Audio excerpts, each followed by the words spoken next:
I think goes back to the nature thing we talked about. I really truly believe that people don't experience living. And I'm going to revert it back into the hunter and gatherers. Now, I'm also in the camp. I don't believe just 10,000 years ago we're hunters and gatherers. I think there's way more history. I think we've been bombarded by meteorites and asteroids, had Earth level extinction events. I know at one point in time we were down to only like 15,000 humans on the planet, and we repopulated. Like, we're super survivors. And I'm not just talking about Homo sapiens. I'm talking about, Homo erectus, all the way back to our lineage, right? If you look at our lineage of millions of years, even predating Homo sapiens, there's a commonality in our lineage. We experience living, I don't like the word now, but we experience living in our surrounding environments. We didn't do things for the sake of doing things. We didn't wake up, go to 9-to-5 job.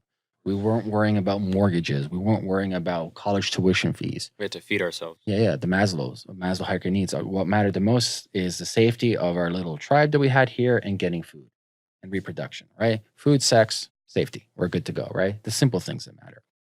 And so through millions of years of evolution, we've been imprinted this genetic makeup. And remember, even though we've encoded the DNA, we've soon come to realization there's epigenetics. One gene does many things, and we still don't know everything because now you have all this section of like junk DNA and mitochondrial DNA. It's like we're just scratching the surface. And so for me, it's if I'm an observer, I'm looking this from a subjective manner as an observer, looking how our ancestors or even like modern apes, how they behave. It's like I think really I think this is why people have a deep connection when they're walking in a forest or they're fishing, or they just like look at the beach. Like we've been doing this for millions of years. And we've, in the last, say, 50 years, we've stopped this. We live in a completely different world than the overwhelming majority of our ancestors have lived. No shit, you're gonna have you're gonna have a schizophrenic breakdown when you're in a fucking cubicle for 9 hours a day for fucking 10 years. Absolutely, sitting there. We're not meant to sit. No, not at all. And so, like, I think coming back to fractals for me, and kind of what you're saying is that, like, for me, understanding fractals helps me appreciate and helps me have a reverence for nature. A deeper reverence, because I see the connectedness. I see the connection. I don't just feel it, I also see it. And it's kind of like science. It's like, does breaking things down and does science take the magic out of life? No, I don't think so. Yeah. I think that it doesn't have to. I think it can if you allow it to, but I don't think it has to. I think it can re-imbue the magic into life by helping you see how incredible things are, how incredibly detailed things are, how against all odds they've come to be.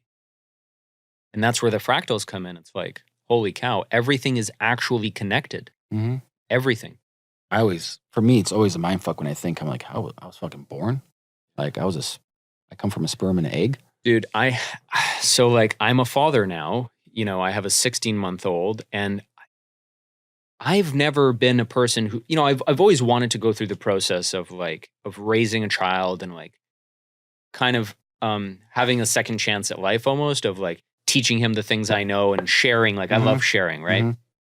So I've always wanted that, but at the same time, I was always like, kid, hell no. Like that's a lot of responsibility and all that other kind of jazz that goes along with it. But I'll tell you, man, that like the moment he was held up and he came out of his womb was a psychedelic moment for me. I yelled, what the fuck? Because time slowed down, and all of a sudden it's like that thing within me that breathes, that beats my heart, the real me that isn't Vlad. It all made sense right there. And that's my experience. I'm not saying that everybody's going to have that experience, but that was my experience. And it's like everything made sense. It gave me so much more innate purpose. Not to say that like I'm just living for him, but it's like it came full circle. It was that like Herman Hesse Siddhartha moment. Like it came full circle in my life. I gave back. And now it's not just me being selfish anymore. And now it's like all the mistakes I've made and everything else, like, gonna make some of those too, and that's okay. But Yeah, I don't even have the words to describe it, but yeah, it was like a psychedelic moment for me, very powerful one. I think it speaks to that like fractal nature to like reproduce. Mm-hmm. He is me, and yet Yeah. yeah, Half your genes. wild. Crazy, eh? You know, like Genghis Khan has like 1 in like 100 people have his genes. Oh, totally. Like, yo, yeah, they did a lot of raping and pillaging back then. Genghis Khan was crazy. Yeah, they spread like wildfire. Yeah. I can't even imagine how it would be to like live back then. Oh my God, just an absolute nightmare. Yeah. Like and this is another thing where like a lot of people don't realize because we have it so good, right? And we've been like coddled and stuff like that, and some of us anyway. And we don't realize how tough life was for It is still 99.999% today, of man. existence. You go places, whether it's like Asian Minor Yeah. or Africa or Latin Yeah, America, today, it's absolutely. fucking Absolutely. things are tough. The whole world was like that, you I know? know. And it's like you were lucky enough to get food. Yes. But there's a freedom though in that though. That lie feeling. The survival mechanism. You know, you hear a lot of times about people who have gone to war. Yes. And they're like, apart from the PTSD and some of the really negative elements that Yeah. they come back from, there's this element that I hear a lot where it's like they were there surviving, one foot in front of the other. And it's kind of what I felt in the Himalayas. Mm. Now, I didn't have anybody shooting at me. Maybe it would have taken it to a whole nother level. But that's all that you cared about. It was the one goal. You weren't thinking about anything else. You didn't have any other anxieties or worries. It was just Did you read Sebastian survive. Junger's book, Tribe? No. This is all he talks about. Really? Yeah, Interesting. yeah. He gives one example in Bosnia. During the Bosnian War, after it finished, there was like signs that it was better during the war, like from the connection perspective. Right. Yeah, the camaraderie. Yeah. And they say actually people who have gone through war together build the strongest bonds and relationships. Yeah. Through adversity, that type of adversity. Yeah. I think we're engineered for it.